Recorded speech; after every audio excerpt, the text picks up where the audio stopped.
You want to do 5? Well, no, it's going to be... How about 40? Yeah, let's do 40. Sync.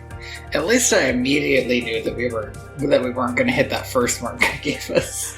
So we're not rushing. We're not like, all right, let's sync. Those are the good ones. I like that energy. Welcome to Direct-to-Video VHS. I am your host, Tony Arbusto. I am your host, Andy Reyes. This is a podcast where we pair movies like fine wine. Mm-hmm. Even if I forgot to say it at the very beginning, it's fine. It works. It's all there. The important thing about wine pairings is that eventually all the wine gets to the same place. It does, and you kind of realize that it just all kind of tastes bad. Do you not like wine? No, I don't. That's kind of funny considering.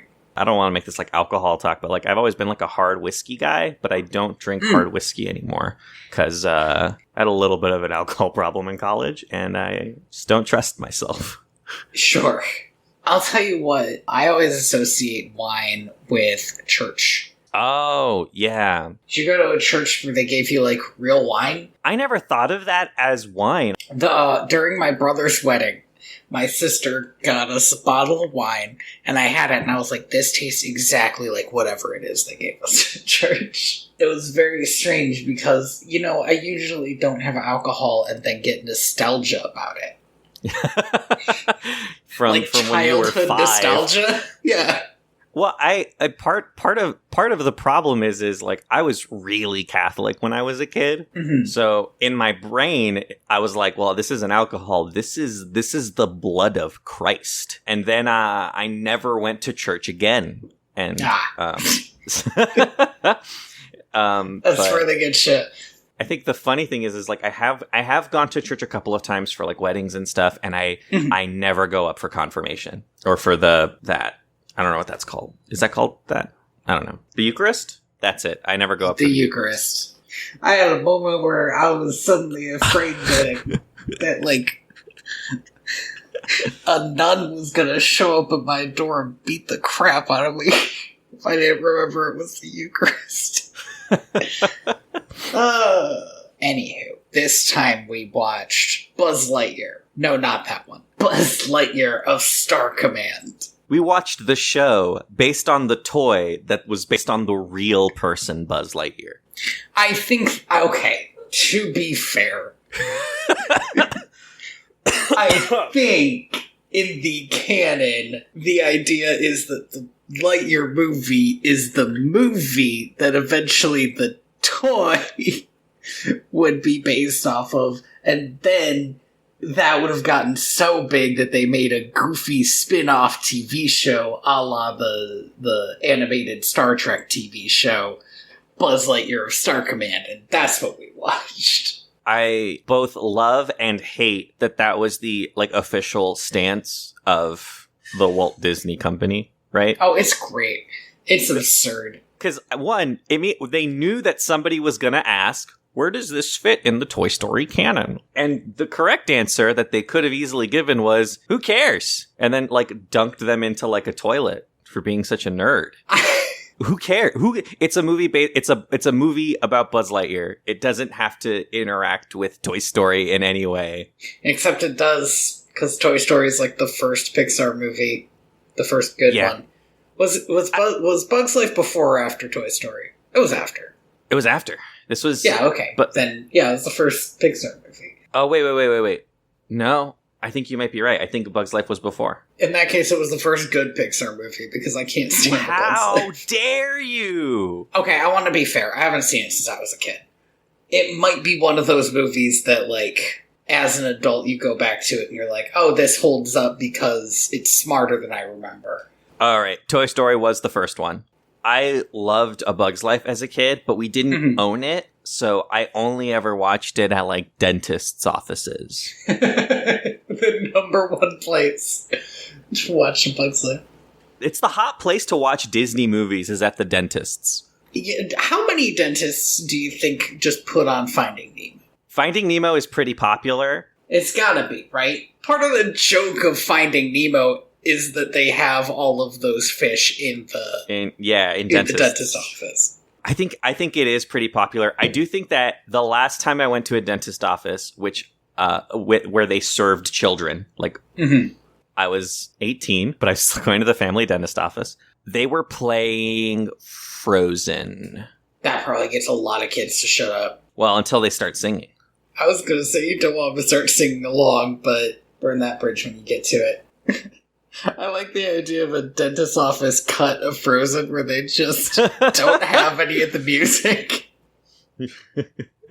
They can leave the Fixer Upper song in there because the nobody kids likes don't that know one. the words. But I love the idea of that first. I don't know Frozen that well because I didn't really like that movie. But I love the idea of Anna slamming on the door like, "Come play with me," and then like a hard cut to just like, "Okay, I guess you won't." I was just thinking, like, you'd start hearing the first few notes, let it go, like, and then it would immediately cut to she's standing in a castle. It's just, okay, I guess that's it. It's a jarring feeling, much like this movie's editing. I want to have a bold stance here. I was surprised by how competent this movie was. There were a few times I was like, Buzz Lightyear Star Command might be a good movie. Yeah, it has so much going for it, and I think the only thing that holds it back is that it is cut like a TV show. Because the movie's only like 66 minutes long. If it had maybe 20 more minutes to breathe a little, it would have been great. It would have probably been the strongest direct-to-video thing that we have seen. It's a low bar, but I think the editing is a little too cheap Saturday morning cartoon sometimes, and it really like hurts the pacing a little bit. Well, and there's a reason for that, right? This was made to release a cheap Saturday morning cartoon off of it. You'll be surprised to know that this is the first 3 episodes of a premiering show. I will say the other movie like this that we watched, the Tangled one, did not hold up as well as a movie, I think. This one has a beginning, middle, and end. And so it felt less like just a big pilot episode. So we're just going to get into it, or? Yeah, let's get into it. I didn't take any notes for this movie because I was watching it at work yesterday. Well, I have. We open on a Toy Story skit, basically. This surprised me because I thought this was the weakest part of the movie. There were 2 things about it. One, Jessie doesn't talk, and that's because the voice actress for Jessie at the time was indisposed. She just wasn't available for a while. It's weird they decided to have her in the scene then, because there was a lot of people just not in the scene. They had to have her in the scene, but the big thing is that this is when Bo Peep was officially cut. Right, because of the differences between her voice actress and Disney, I believe, happened after Toy Story 2. So those are 2 weird things. And then, like, another fun fact is I believe this is the first time that John Ratzenberger, who voiced Ham, was replaced after his passing. So there's just a lot going on in this skit. So it just makes the whole thing feel very weird. It's also, the jokes are just not great. It's mostly just making fun of Rex. Yeah. It feels kind of unnecessary. God, Rex, why do you have to suck so much? Like, that's the whole skit. Basically. But it's the toys have gotten a copy of this movie and they're going to watch it because Buzz is in it. That's what it is. I think it's a cute framing device. It doesn't have to be like a minute and a half, right? No.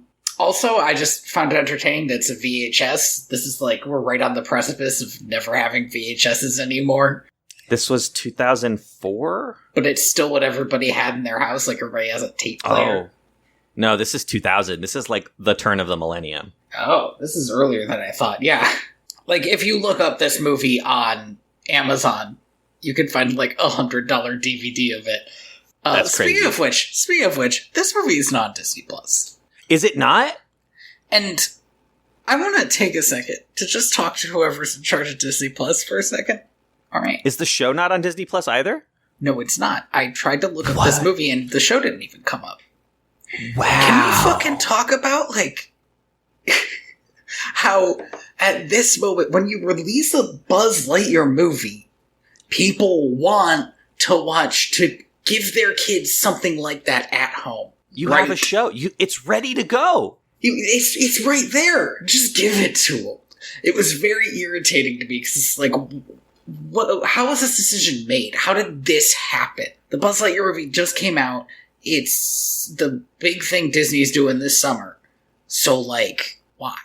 But it's so strange. It's so strange. How do you... I think it comes from a combination of places, right? One, Buzz Lightyear, this is coming from the era of Disney, right, where they were still doing direct-to-video sequels, which Disney is, like, almost entirely disowned. I think, here's what I think happened, is one, I think this was supposed to be a live-action Lightyear movie. That fits the modus operandi, right? Uh-huh. And I think Pixar stepped in and was like, no. This is our boy. This isn't Disney's boy. This is our boy. I have no way of proving this. I assume all of this happened behind closed doors, but the fact that they're just like erasing this cartoon out of existence to me tells me that like none of this cartoon is being brought over and they just don't want to deal with it. I so want to watch the new Lightyear movie now because I need to know if Zurg is in it. I think he is. I've seen trailers. I haven't really heard anything about it. The early trailer that I saw made it feel more like a 50s sci-fi movie. Yeah, it's doing the Flash Gordon thing right. Of like him getting lost in space. And a little bit of like Planet of the Apes, like that era. But like... Oh, yeah. So far, I haven't seen an evil emperor. And I don't think they're gonna do it. Andy, I don't think they're gonna do it, but I want the reveal that Zurg is Buzz Lightyear's dad in a second movie. they they do it in the show, right? I don't.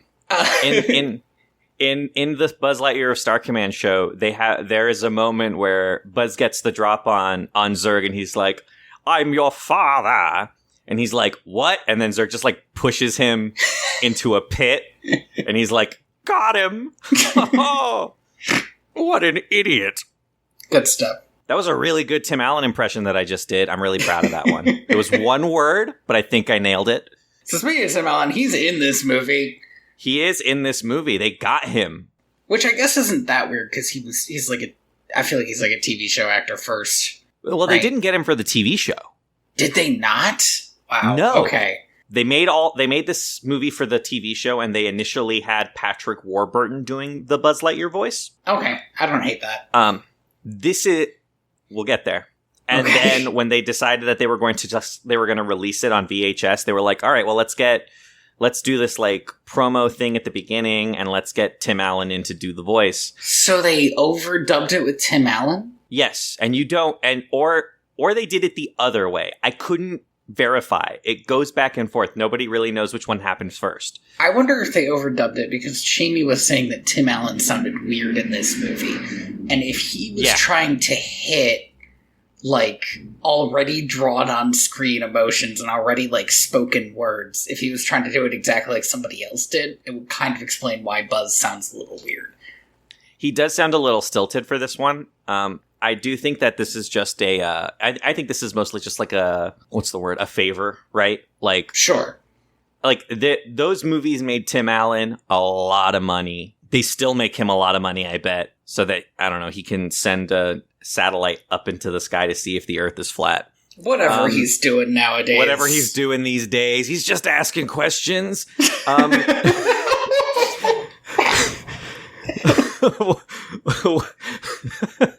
So can't fault him for that. Yeah, this is a thing that that Disney does, where they'll ask a lot of these actors, hey, listen, like, this is just for this is for the kids, just come in and do like a one-off episode thing, like for the pilot, and then you're free and we'll like put someone else in there. It happens a lot. I think the only actor who doesn't do that is not Tim Allen, sorry, is Tim fucking hell. Jim Carrey? Who are we talking Hanks. about? Tom Hanks. Tom Hanks. I said Tom Hanks. Okay. Sorry, I was like, my brain just couldn't remember. Like, Tim Carey. Tim Carey. No, the only person who doesn't do that is Tom Hanks, because I believe his brother Jim just does all of it for him. Oh, yeah. They gotta back up Tom Hanks, like when we watched Pocahontas 2, and they got what's his name? You know, this isn't gonna land if I can't remember the person's name who does John Smith and his brother. Mel Gibson? Was it Gibson? Was it Mel Gibson? And then his brother did John Smith in the sequel? Yeah, Donald Gibson. The younger, all these younger brothers, man. That has to be a conversation, right? I would love to be able to get some fucking, just some voice acting money just because somebody I was related to was a better voice actor than me. Oh, or I guess a bigger actor, because these people are actors, not really voice actors, but... Here's the thing is, I think I would hate it unless I was specifically Jim Hanks. Because Jim Hanks got to do Kingdom Hearts. And that had to have been amazing. Like, I get to do this to my brother's character. Oh yeah. Legacy. Let's do it. There's something about being the one who has to read off the crazy stuff in Kingdom Hearts. I'm pretty sure Woody gets a great line about how nobody loves the bad guy. Yeah. The bad guy shows up and he's like, I'm pretty sure nobody loves you. Excellent. What a sick bird. Get dunked on, idiot. I'm going to say something about myself. I had never played a Kingdom Hearts game, except for the Game Boy one.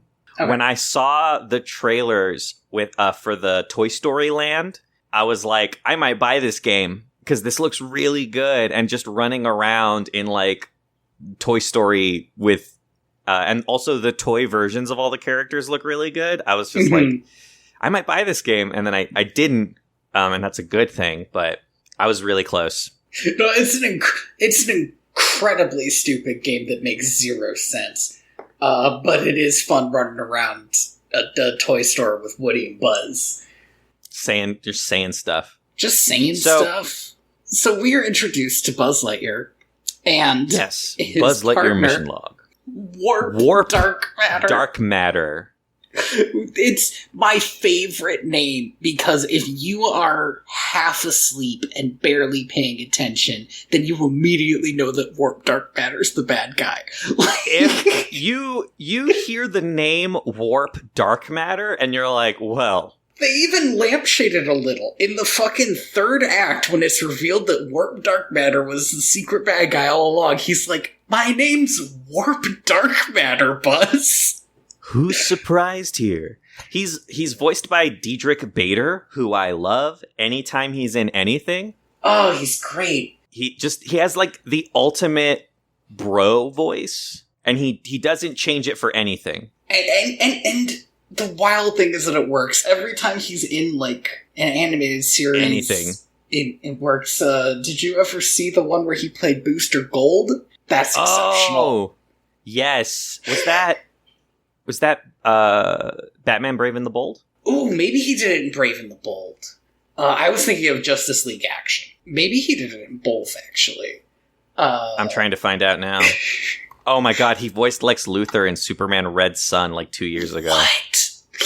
Oh my god, that Lex Luthor? Lex Luthor? Sorry, now I just want that version of Lex Luthor. That sounds great. That sounds awesome. I can't even imagine what that Lex Luthor would act like. Exactly. Because, like I said, in my mind, one of his best things is Booster Gold. The superhero from the future who came to the past so that he could make money being a superhero. Which I felt like I had to explain, because who knows who Booster Gold is? Yeah, nobody knows or cares who Booster Gold is, unless you know or care who Booster Gold is. He's just one of those... Right, and then he's your favorite B superhero. Yeah, I feel like I forget his name, but I remember when I was watching the original like 2000s Justice League, they have that episode where all of the B tier superheroes have to save Justice League Tower. Okay. And one of them is just a cowboy who shoots good. That's his whole... He's just a cowboy who shoots good. That's his whole thing. And it's not like Jonah Hex or anything, right? It's just it's just some guy. Okay. Yeah. A lot of like really great D-tier DC superheroes that I wish we saw more of. Anyway, this is a little off topic at this point. A little off topic. Just because you can't help it when you're talking about Diedrich Bader. So. They are on this unnamed moon looking for 3 missing little green men. They call them LGMs for the rest of the movie. And I want to talk about the little green men, because immediately 3 little green men appear, because they were stowaways, and they are looking for what they call the Lost Ones. Little green men, I think, are very obviously precursors to Minions. Yes. I think the people who made Minions looked at these guys and were like, we could make those. But instead of 3 eyes... Just 1. Yeah, the only thing is that they have to have a weird amount of eyes. There's 2 things I like about the little green men. 1. Yeah, there's about to be 3. You know the squeaky toy little green men from Toy Story? They're just those. They did not change them at all. They move like squeaky toys. It's great. They act the exact same way. 2, somehow, these little freaking minion characters are so charming. And I don't know how they do it. I was really entertained when they later lose all of their knowledge and are now bad at everything. Oh, yeah. I was like, this is fun. How is this fun? So I don't know what it is. I don't know if they're just slightly less obnoxious than Minions and that makes them work. But, like, I think it's because they're, like, endearing. There's something about them that's like, I need to protect this baby. No, I definitely think that they have, it's like you're surrounded by, like, a million genius children. Yeah. So the big thing about the LGMs is that they have, like, they're a hive mind. They feel and experience everything at once. Which sounds like not a lot of fun, but it's their whole deal. They're into it. They love it. They're, I believe in the show, exclusively, I don't think they do this for the movies, but they are voiced by Patrick Warburton in the movie and show, which is wild. It's like a range that we almost never get from him. Yeah, he's always just a really bassy guy who's probably pretty dumb. Buzz is convinced that this is an evil plan from Zurg. Oh my god. Warp is unconvinced. There's a great line. And this movie immediately... I mean, Buzz has a lot of character quirks that make him fun. But it immediately drops the plot line that maybe Buzz is a little crazy. And that's too bad because that was when I was happiest. Because he says, this plot must be from Emperor Zurg. And... Warp turns on him and is like, what plot, Buzz? You think that every kid stuck in a tree is because of Emperor Zurg. And Buzz is like, why can't he leave those cats out of this? He does think that every cat caught in a tree is from Emperor Zurg.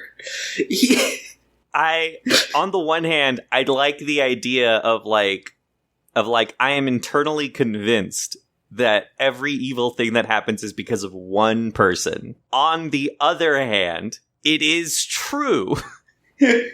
So, the thing that kind of ruins the scene is the knowledge that Warp Dark Matter is going to betray Buzz and go over to Zurg's side. Which means that right now, when he's like, there's no plot, you're crazy, he's lying. Mm-hmm. He knows everything that's happening here. They fight some, crater snakes? Yeah, like centipedes or something? Yeah, that are attached to the hands of, a giant muck. And it turns out... So, this movie, so far, works as, a space adventure movie. Yeah. And it keeps that vibe going pretty well. A little later, it will be more like Star Trek by way of Batman 66, which I also don't hate. Yeah, it's a good tone. They have to lift up this giant muck because it turns out Zurg's secret base is hidden under it. So they do that, they get in. Boy, this is about all of my notes for this. Yeah, we get to see Zurg. That's fun. Yes, we get to meet Zurg, and we also get to meet his motley crew, which is primarily his... So Zurg has 2 kinds of henchmen, right? 3 kinds of henchmen. Okay. I can only remember 2, so you're going to have to bring up the 3rd one. Yes, he has the little bug men. Sure. Those seem to be his, personal toadies. Yes. Those are the guys that fluff his pillows. You have the brains in a jar, which are his tech guys. Right. Even though they're all bad at it. Yes. And then you have the robots, which are his primary army. Yes, the robots. I had forgotten about the robots. The robots are just there to be destroyed. They're never going to hit anybody with their lasers. They're always going to blow up the first time they're hit. They're stormtroopers. They're stormtroopers. This is kind of where I start getting a little irritated, because this movie has, so many jokes, but they're happening too fast. And also, the sound mixing is such that it's really hard to tell what they're saying sometimes. Especially with Zurg. It can be an issue. Zurg is very much... it reminds me of... And this is going to be kind of a weird poll. I think it was Transformers 3. It had Leonard Nimoy in it. And do you know what? You couldn't tell. Because they put so much robot effect on his voice that he just sounded terrible. And Zurg's not that bad. But he has, a robot Darth Vader-y effect on his voice. And it means that he can't hit these punchlines as well as he should be able to. And he should be able to because he's, Wayne Knight. Because he's Wayne Knight. Wayne Knight is consistently hilarious. Except in Seinfeld, because everybody's doing their worst job ever in Seinfeld. I think it would have been great if we lived in a world where Zurg just got to sound like Wayne Knight. Just doing, an evil voice. Uh-huh. I would have liked that. That would have been fine. That would have been perfect. Does he voice Zurg in the movie? I don't think he does, because in the movie, Wayne Knight is already the villain. He's the guy who steals Woody in the second movie. Prospector. No. No. Prospector? He's the human. Oh, he's the He's the chicken guy who owns the toy store and is going to sell his Woody's Roundup collection for what sounds like maybe $1 million? A lot of money. A lot of money. Oh, okay. So it looks like Zurg in the movie was voiced by one of those, we just got one of the writers in to do a cool voice. Okay, that tracks. Andrew Stanton, who, wow, this guy's a great writer, by the way. Wrote WALL-E and Finding Nemo and Toy Story 2. Oh my god, and Toy Story 4 and Toy Story 3. Why'd you do 4 before 3? It's not important. And the original Toy Story. And Bug's Life. Damn. And Monsters, Inc. Jesus fucking Christ, this guy's just writing all the hits. He also wrote John Carter of Mars, which, we all have to have one. All the hits. We all get one. We all get one John Carter of Mars in our life. Everybody gets one.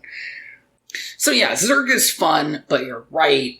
The lines are all a little bit too busy, and you have to parse them out. There's also jokes every time there's a scene transition. There's an on-screen scanline joke, and those are hit and miss, but the fact is they're there every time. Yes, you got to make your peace with them.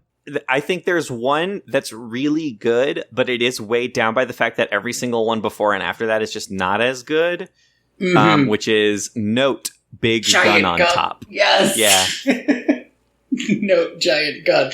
That was very good. Could you imagine if Rogue One did that just out of nowhere? It would work really well if it hadn't been so overused to that point.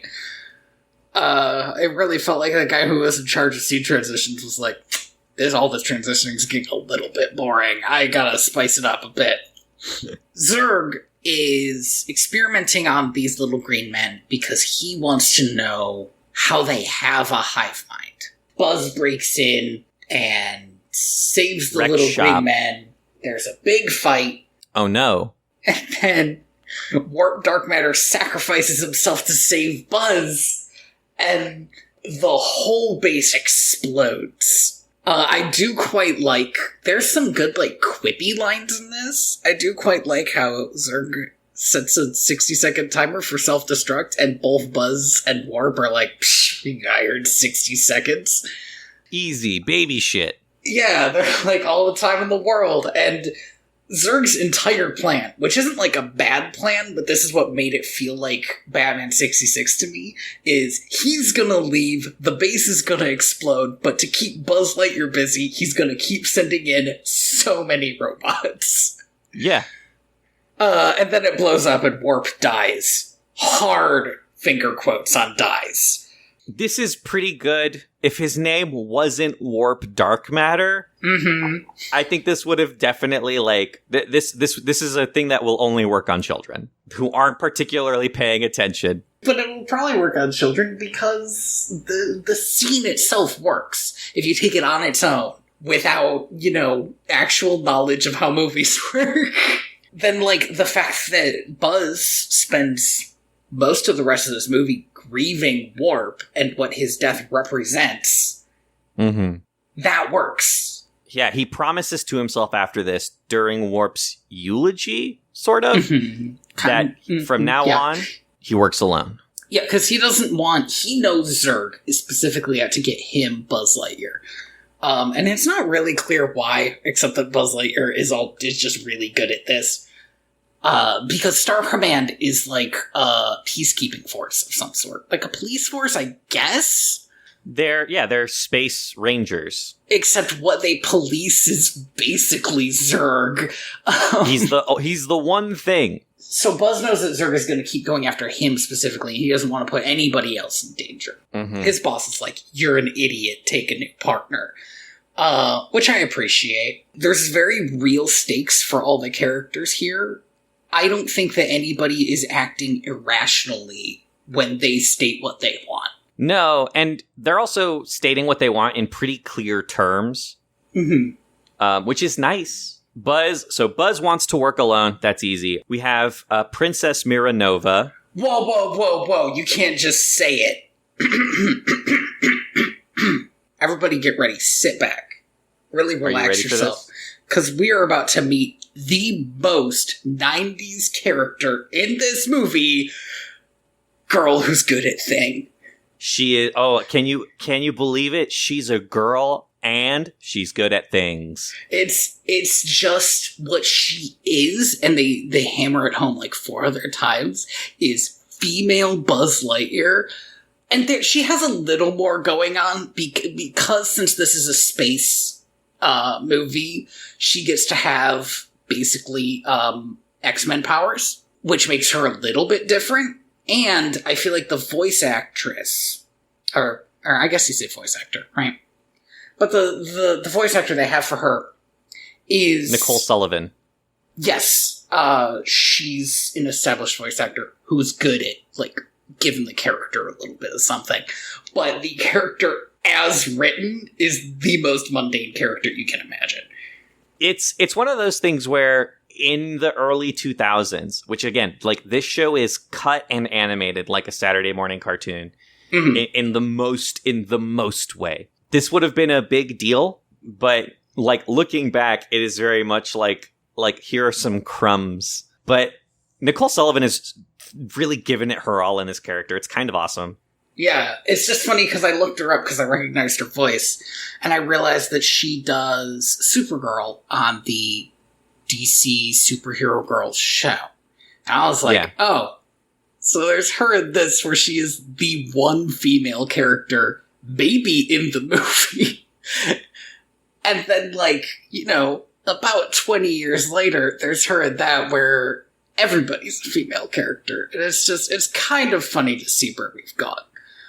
She also voiced adult Franny, I believe, in Meet the Robinsons, which is another, like, it's like another that kind of character. Here, have a girl. Yeah, have one. One who's, but like, again, her whole thing is that she's competent. Not only competent, better than the male lead at everything, but not when it matters. Well, she and Buzz are, I would say, about the same.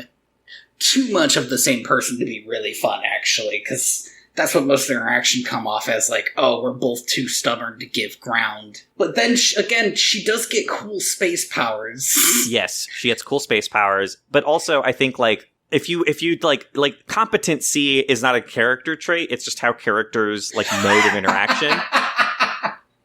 No offense to like a lot of writers out there who only make women competent and then that's it and they don't have anything else, but that's not a character trait. Also, side note to that competency character trait thing, I just need one quick second. Yeah, fuck you, anime. Go on. Yes. Like when you dig below the mantle and get really to the core of the character, Mira Nova is smart. Like she's highly intelligent. She knows she's the best at everything. Mm-hmm. And Buzz Lightyear is really dumb. That's true. But he's really good at fighting evil. Yeah, that's the thing. He does, and the one argument that he ever has with her that kind of works is that he's just the more experienced one. Yeah, he's been doing this for a long time. This is just the thing he's good at. Mm-hmm. I hear that, but that's the thing, right? Is you get the sense that if Buzz had to do anything else, he would suck at it. If Mira tried to do anything else, she would also be great at it because she can just put her mind to it. So she can float through walls, and that's really her main thing. It's neat. Squeeze brains. She does squeeze his brain later, which seems bad.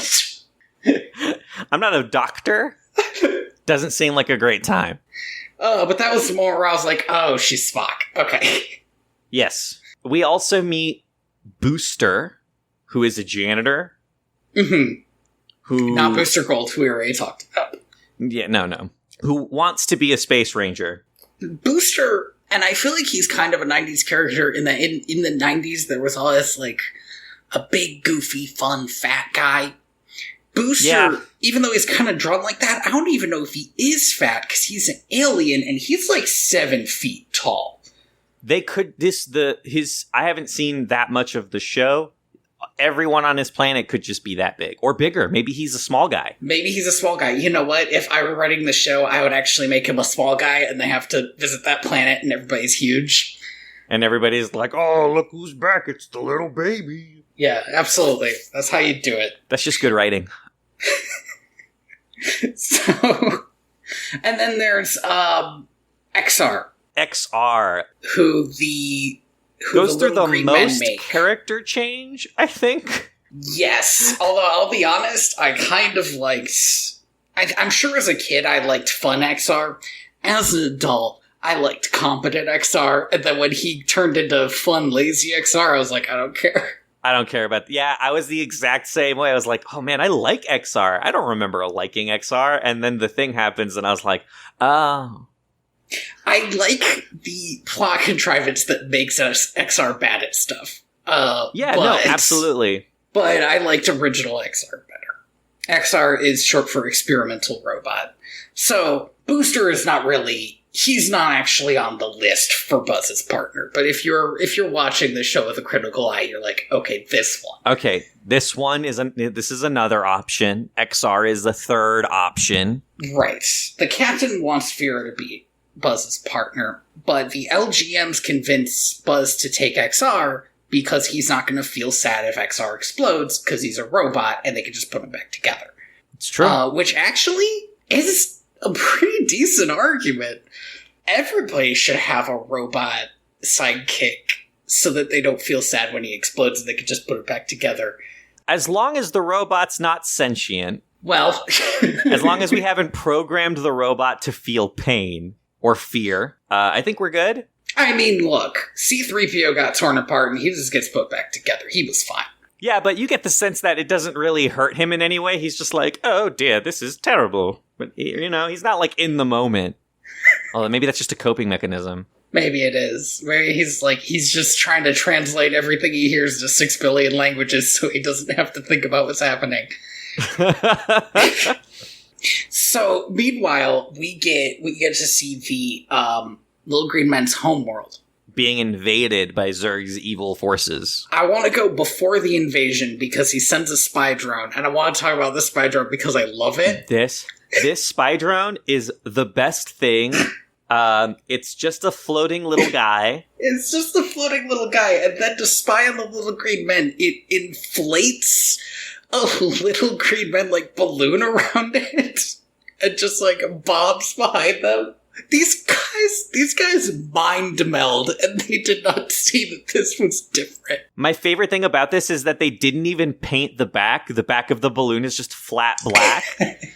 And that's not an animation bug. They maintain that. Like, that's an intentional choice.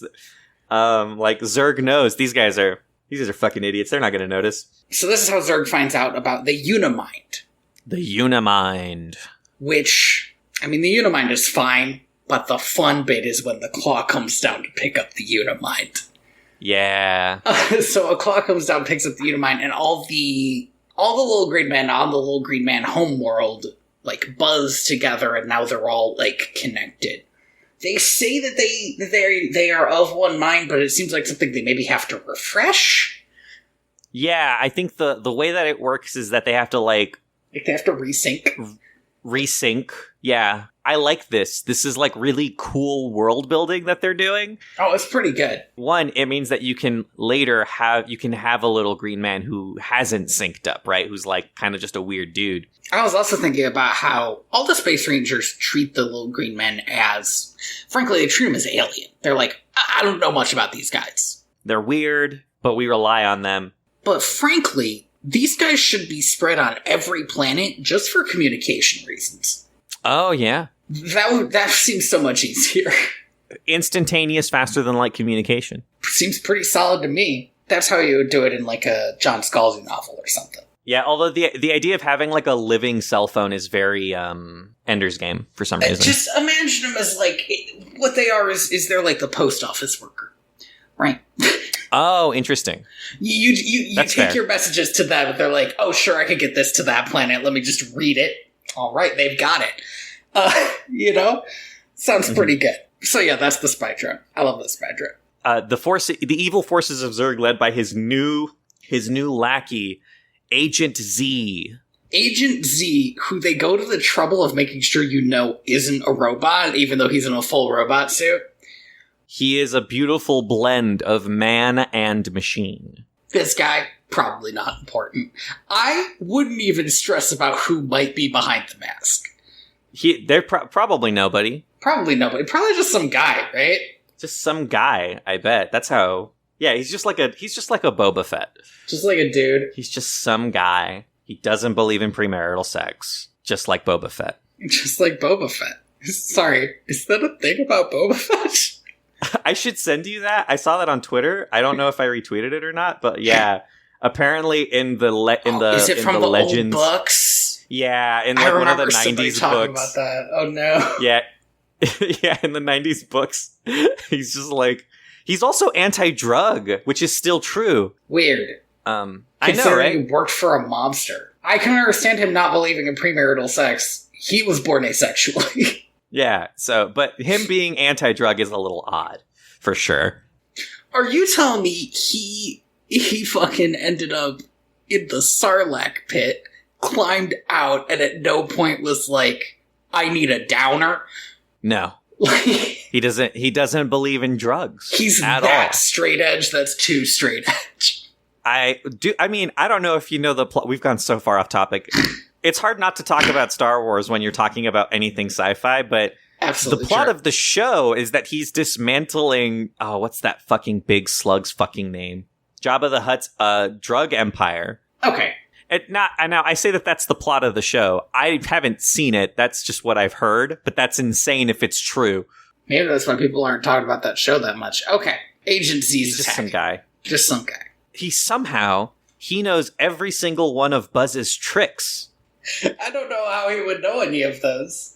This is a fun scene because Buzz is teaching XR about, what it means to be a Space Ranger. But yeah, he ends up being outsmarted and outfoxed by this new guy. And then XR dies! Just like Buzz didn't want. And the Unimind is stolen. Also like Buzz didn't want. Bad day for Buzz. It's a bad day for Buzz. He takes XR's remains back to Star Command, and the little green men are unsure of their ability to fix XR at all because they're not hive-minded anymore. Uh-huh. There's a great scene when they're putting them together. One of the Little Green Man walks up to Buzz and says, what's this? And Buzz says, an arm? And they're just like, oh. So the Little Green Men are bad at things now. It's kind of adorable. They're not, like, they still put him back, they still put RXR back together, but... They do it pretty well, actually. Like, he fits together. They somehow mess up his personality and do not remember what weapons are. So, he doesn't have all of his cool guns. Which is probably for the best. All of his cool guns blew him up last time. Yeah, and also he's just like a jokester now. He's just joking all the time. Well, to be fair, the reason he is no longer Buzz's partner is because he walks in on a meeting about how to take care of Emperor Zurg and suggests that they do a timeshare of the galaxy with him, which I think was not meant as a joke at the time. That's fair. It's not a good idea, also. Right. So they kick him out. And now he becomes Booster's sidekick because the LGMs don't know what to do with him. So they just give him to the janitor. During this meeting, Mira suggests that they do a slick one-man operation to sneak into Zurg's homeworld, Planet Zurg, undetected. Sort of a Dr. Doom situation Zurg's got going on with this homeworld. Even Dr. Doom, right? Dr. Doom doesn't rename Latvia Country Doom, right? He has a little bit of class. He does. He has a little bit of class. Such a small amount of class, but it's still more than what Zurg has. Oh man, Zurg by way of Dr. Doom is actually a great idea, which is now giving me some high hopes for this new movie. We need more Dr. Doom, just in general, I think. I think the problem is that he's technically a Fantastic Four villain, so you can't use him in the mainline Marvel stuff. And all the Fantastic Four movies have been bad. Yeah, the Fantastic Four movies aren't good. I don't know. I love Dr. Doom. He's a great villain. Did you ever read the Squirrel Girl comics?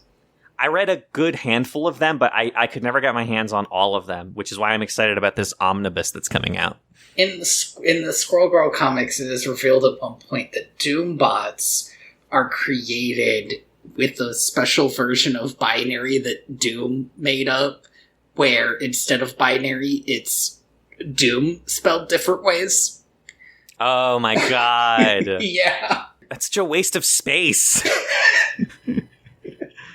That's my favorite thing about Ryan North's interpretation of Marvel characters. Is he'll just like crank it up to 11. Like this is what Dr. Doom does. He put the Doom binary in there and it goes like Doom, Doom, Doom. God, Jesus Christ. My favorite thing, I think, is still the when Dr. Doom's son is suing for emancipation.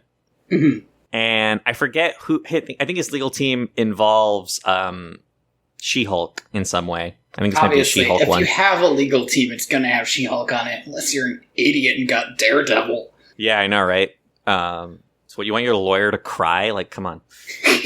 Get out of here. So, and they're like, oh, we have this in the bag. This is going to be the easiest court case ever because he's going to show up and he's going to be Dr. Doom and we're going to win. We don't even have to prepare for this case. They probably should have prepared for the case, is what I'm hearing. They should have, because he shows up out of costume.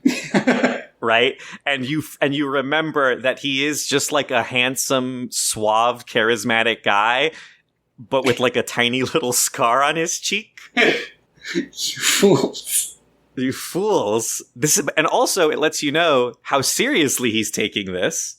I think the rest of that issue wasn't that good, but that was a really good joke. Vera thinks they should fly in on this one. It's not clear why the spacecraft is experimental, because apparently the only important thing about it is that it's small. Probably just that it's expensive. Small, one-person spacecraft. And the captain's like, no, that spacecraft is experimental. We're going to attack them with all of our guys. This is just what we're doing. But Buzz thinks it's a great idea, so both he and Vera independently try to sneak down to steal that spacecraft. And Vera uses her mind meld on him and knocks him out. She brain squeezes him. So she gets it. Meanwhile, let's check in on Zurg for a second. Just real quick, so we're clear on what he's doing. This is when there's a big gun on top of the thing. on top of Zurg's he's built tower. a big gun. He built a big gun. He has, quote, turned the Unimind from good to evil by touching it, which on the one hand is pretty neat that that's what your evil guy can do. And on the other hand, I know it's a kid's movie, but that is too much of a clear dichotomy for me. What does turn to evil mean? I thought the Unimind just connected them all. Can the Unimind think? I don't know. I think Unclear. the Unimind is just like I think it's an amp. The thing I don't like about this is I don't like it when evil is like a constant in a world. It just feels bad, that things can be inherently evil. It's not a good thing to teach people. That's what I never liked about, actually, the Oz books. I don't know if you've ever read any of them. No, I didn't. The reason the Wicked Witches are evil, are ugly, is because they're evil. That never sat well with me. That's gross. I mean, Tolkien dabbles in that as well. Like, when Saruman turns evil and becomes of many colors, he reveals his true ugliness. It's a staple in fantasy. Star Wars does it as well with the Emperor in Episode 3. Yeah, I was going to say, you can have, corruption. You can have, corruption being shown on a person. I think there's still something there, especially in a fantasy setting, that works. But the fact that Zurg's corruption is just and here's the thing, in a better movie or in a different movie, Zurg's corruption being able to touch something and turn it evil is still kind of neat. It's just the fact that they say, I'm turning this evil, that I think that's... It's a bit much. It's just, it's a lot. Zurg turns the Unimind evil, and they attach it to a giant laser. And now they can point that laser at any planet and give Zurg, mind control of everyone there. It's unclear exactly what that means, because I don't know if Zurg can actually, see through those people's eyes or anything. But they sure have his personality. I would be worried if I were Zurg that what I'm doing is making a bunch of people who are exactly like me, i.e., want to rule the galaxy. And are willing to, usurp me to do so. He should be worried that one of those random mermaids is just gonna murder him.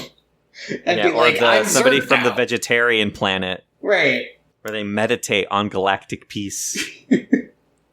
I actually really enjoy the vegetarian planet. I like that Zurg's I don't want to attack the space cops yet. Let's make sure this works. After that, he starts going trigger happy, and they just start pointing it at planets left and right. Meanwhile, Buzz has been ordered to go and stop Mira from going on this suicide mission. Mm-hmm. And Booster and XR, who have been slacking off in Buzz's spaceship, because Booster really wants to be a space ranger. I don't know if we really nailed this down. He really wants to be a space ranger. Also a big Buzz fanboy. And yes, is a big fan of Buzz. And the thing is, Buzz is the only space ranger who gives him the time of day, so I get it. Everybody else is like, fuck off, janitor. Buzz is like, you can do it, Booster. That's great. I believe in you. Mm-hmm. But XR doesn't want to do any work, so he's like, well, I have the keys to Buzz's spaceship. Let's go hang out in there. So they end up accidentally tagging along with Buzz because they had inadvertently stowed away. Yes. Here we get what is possibly the weirdest joke in this whole movie, which is that while they're hanging out on Buzz's ship and doing basically nothing, XR is reading Victoria's Circuits. Yeah? And it's a funny joke. It's pretty good. It really doesn't have a place in this, right? It brings up a lot of questions. Is one of XR's new personality flaws that he's a perv, which is fine if so, but a little weird because he's still a robot, and I don't know how he could get away with being a perv. There's just nothing to perv on. So is it like reading Guns and Ammo? He's just looking at all the RAM upgrades. Yeah. Is he just, obviously it's supposed to be coded as sexual, right? But maybe he's just shopping around. Maybe he wants to tell the LGMs what to give him next. It's just one of those jokes that, like, you could have left that one down. He could have just been, Well, I think what a lot of animators like to do is just slip in the occasional joke that no kid's gonna get, just to entertain themselves. So Buzz manages to stop Mira, and they have a little bonding moment. But then a giant laser is approaching them. Right, Buzz hops the spaceship out of the way. That's great, good job. But it probably would have been polite to keep the spaceship in the way, because now it just hits Star Command. And then this is very briefly... a horror movie. Alien. It's Alien. Oh, it is a bit Alien. I was trying to think of, was it Mass Effect? What's like the horror video game that's a little bit like Bioshocky? Dead Space. Dead Space, yes. It's a little bit Dead Space, where it's like they're walking around a space station, and it's empty for some reason, and they don't know why. Yeah, they just know that Star Command got hit with the unknown laser. They don't know what's happened. And nothing appears to be damaged, so that's weird. The fun thing is that now all of Star Command has been taken over by Zurg, right? Yes. And they all sound like Zurg. Yeah, I do like this. It's great that everybody just has Zurg's voice. Usually I don't like that in like a brain swapping thing, but I know why they have to do it. This one, it really works because I like the idea that, like, it's scary. These are all of their friends, and now they sound like the bad guy. So they have to, they fight their way out, they mop up all the Space Rangers. Mm-hmm. That's not a joke. It's just no, they do like a janitor floor joke. Buffer thing, and I feel like it kind of glosses over the fact that Booster is like 7 feet tall and like 5 feet wide. He can knock over whoever he wants. Yeah, he basically just charges them and takes them out. They escape, but they're being chased. Unfortunately, a bomb has been planted on Buzz Lightyear's ship. Buzz Lightyear, so psyched about this. He's been waiting to do this trick since forever. I bet he and Worf have talked about it like over and over. Like, I can't wait for somebody to put a bomb on the ship. They put a bomb on the ship, it explodes, and Zurg is content that finally his nemesis, the only person who could get in the way of his galactic domination, has been destroyed.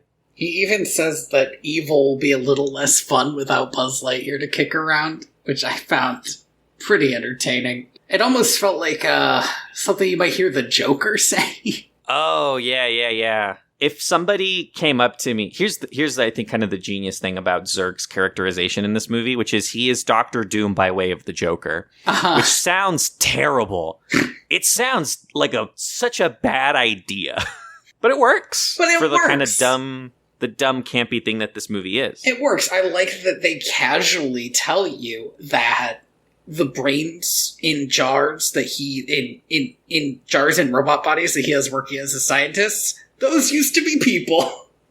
And he's just put their brains in these jars as part of like a promotion for them. That's great. That's definitely like what Dr. Doom would do if he was the Joker. Buzz and crew have all squeezed themselves into the one-man experimental spacecraft and have decided to go forward with Mira's plan. Because what else are they going to do? Everyone in the universe is Zurg now. Yeah, pretty much everybody. There are a couple planets that aren't, which leads to the best line later in the movie. But they accidentally set off the water landing button, emergency water landing. So they land pretty poorly, but they're fine. Everything's fine. And Buzz tells everybody else that he needs to do this alone, which is insane. But he pulls rank on them, and they accept it, which is also a bit crazy, because no way ranks matter at this point. Everybody's Zurg. At this point, everybody is Zurg. Ranks should not matter anymore. Like, we are all just not Zurging right now. He tells them to go evacuate the other planets, and, like, my guy, that can't also be possible. Insane. By the time, like, how much time do they have to get to another planet, and can they beat Laser there? And if they beat Laser there, are they just going to get turned into Zurg when it inevitably does hit? Like, seems rough. untenable. I don't think Buzz has a plan, because he basically just walks up and gets captured. And it's revealed that Warp has betrayed Buzz and didn't really die. There's a fun bit where Zurg replays Buzz's eulogy for Warp over and over again, because he finds it so funny. Buzz's reaction to that really got a chuckle out of me. I think he just says, "Stop mocking me." Yes. It's low even for you, Zurg. And Buzz does a thing which he doesn't do. Buzz doesn't do a lot of straight up smart things in this movie. But he does this thing that's pretty smart because it actually only works if warp dark matter is nearby. He does a final mission log. Yeah, one last one for the road. Which Zurg would not have let him do. Except that Warp is here and he's like, oh, Buzz is doing one last mission log. This is so Buzz. This obviously isn't a trick. This is just what he does. But what he's doing is he is sending that signal out and basically saying, I need help. I'm gonna die. Which brings the others back, obviously. Yeah, the others come back. Zurg reveals his ultimate evil plan, which is to turn Buzz into Zurg, which I'm not gonna lie, is a pretty baller move. Sounds so satisfying, right? That's way better than killing Buzz. He's probably pretty happy Buzz lived, actually, so he can try this. Yeah, because now he gets to do this one, yeah. He was sitting there like, oh man, you know what would have been even cooler, actually? I can't believe he wasn't at home when I shot Starkman with a laser. God damn it. Now we had to blow him up. What a waste. So, but right before they can evilify Buzz, he gets saved by XR and Booster, and Mira takes out Warp, proving that she's the superior partner, and they manage to save the day, but not before Zurg gets away, revealing that, he has already Zurgified every planet in the galaxy. Mm-hmm. Oh, Zurg, sorry, I do want to bring up, I think my favorite line in the movie. During the middle of this fight, Zurg has to distract Buzz, and he points to the guy on his laser and says, target the planet of widows and orphans. You know, the planet of widows and orphans? We just have one of those. And Buzz goes, you fiend! And Zurg says, I knew that would get him. Oh man, it's great. I think that's my favorite line. No, it's definitely probably one of the best jokes in the whole movie, and it's so satisfying. Zurg gets away, and he's turned the entire galaxy evil. And what are our heroes gonna do? Gonna be honest, he's gonna probably show back up soon with a lot of guys. The entire galaxy's evil. Yeah, Zurg's just playing a waiting game now. It's an inevitability. But Buzz has a plan. He's gonna unevil the Unimind. So this is the other half of disliking that evil is a constant in this universe, right? Yes. Because that means that Buzz is a good enough force of good to turn the Unimind back to normal. Even though he's just a guy, and also... He's just a dude. This whole thing feels unnecessarily Jesus-y. Yeah, but instead of amen, it's to infinity and beyond. Yes. So Mira has to basically shove him into the Unimind, just like all the way to the core. And turning the Unimind back to good also immediately frees everybody from Zurg's control. No laser required. Well, it sends out a good blast. Yeah, a wave of good. Which does hit Zurg, and I do wish we got to see what that was. It would have been nice if he at least, staggered. Ugh. Right, but he just disappears in a flash of good. He curses Buzz Lightyear one last time. Buzz is dead. So this was the most unnecessary bait and switch. I know Buzz isn't dead. Yeah, this is going to become a TV show. 2, you have 2 minutes to resolve this. Why even try? Right. I mean, all that happens is Mira flies back in and gets him out.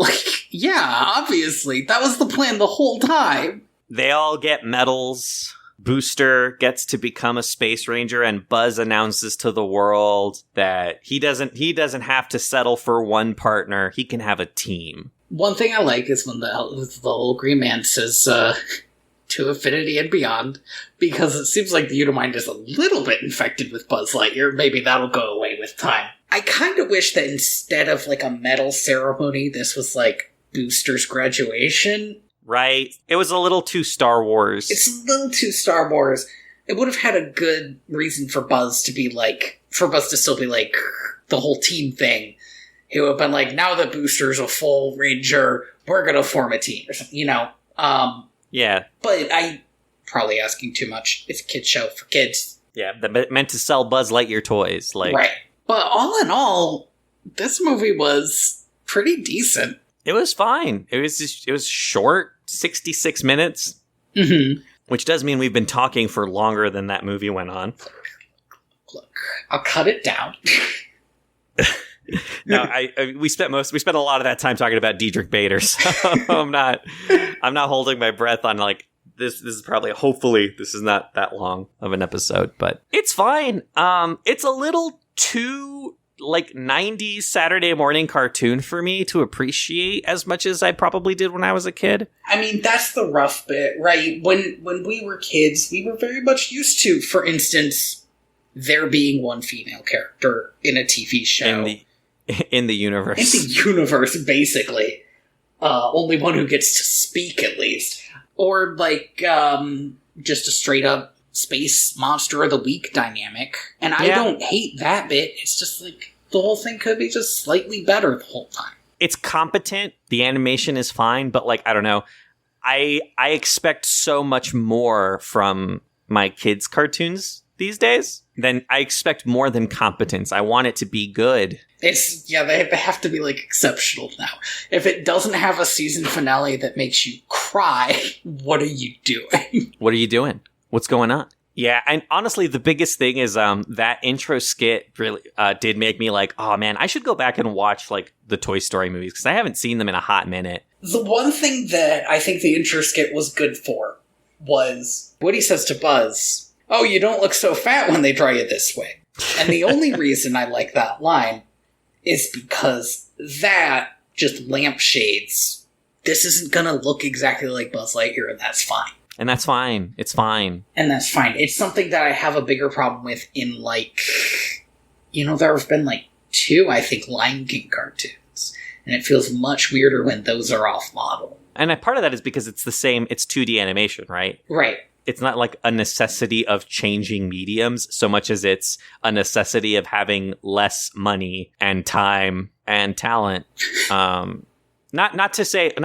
Sorry, I don't mean that in like. I think that the people who animated these the talent. I mean, yeah, because it's not that they're worse. It's just that they don't have as much experience, and it's usually like a rush thing, right? Like you can really spend time on a movie, but you're probably rushing a TV show. Also, again, modern cartoon TV shows often have gorgeous animation that very much rivals, like, classic Disney. I wouldn't say that. I will show you some stuff.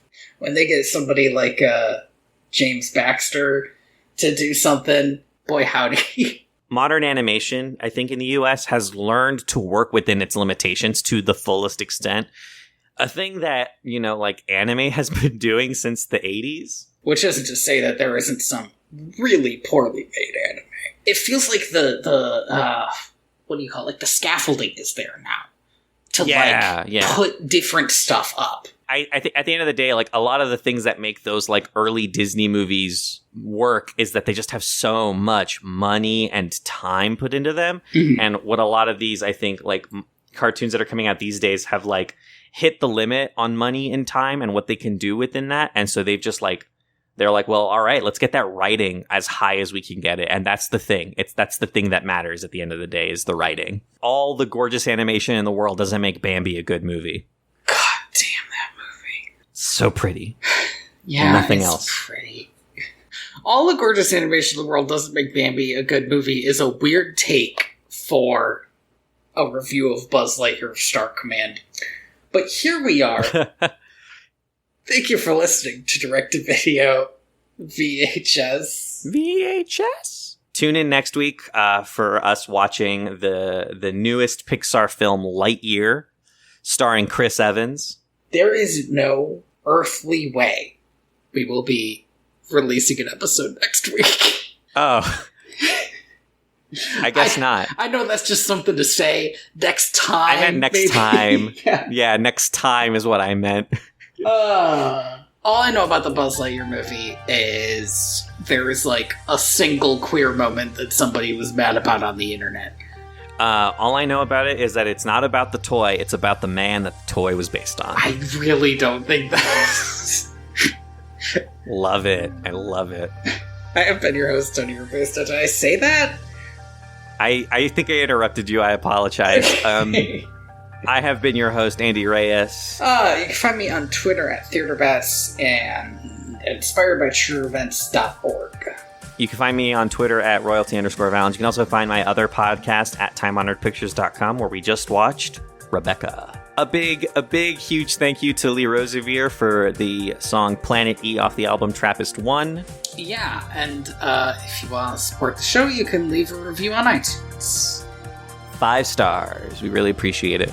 5 stars. Say more warp dark matter. Yeah, yes. Oh, I hope Warp Dark Matter makes an appearance. I want to see Mira, I want to see Warp, but most importantly, I want to see Zurg. We gotta see Zurg, right? Gotta see Zurg. I really want him to reveal that he's Buzz's father in that movie. Oh, I want it so bad. Well, there's like a time thing happening, so it could be his son. So much funnier, but it would also be so stupid. Then why does the toy Zurg think he's Buzz's father? No, Buzz, I am your son. What? What? Wait, what? I really gotta go back and watch that show. No, who was your mom? I want to avoid her at all costs. I am the ghost of John Smith. I'll be honest, I skipped the last one because I was not in the mood to listen to Gone with the Wind. It sounds like a real drag. Yeah, it was. I'm really proud of that episode, but it's not a fun time. I'll go back to it. I just gotta be in a mood, right? Yeah. One of those, like, angry but not tired moods. Oh man, it's been so long since you've been angry but not tired.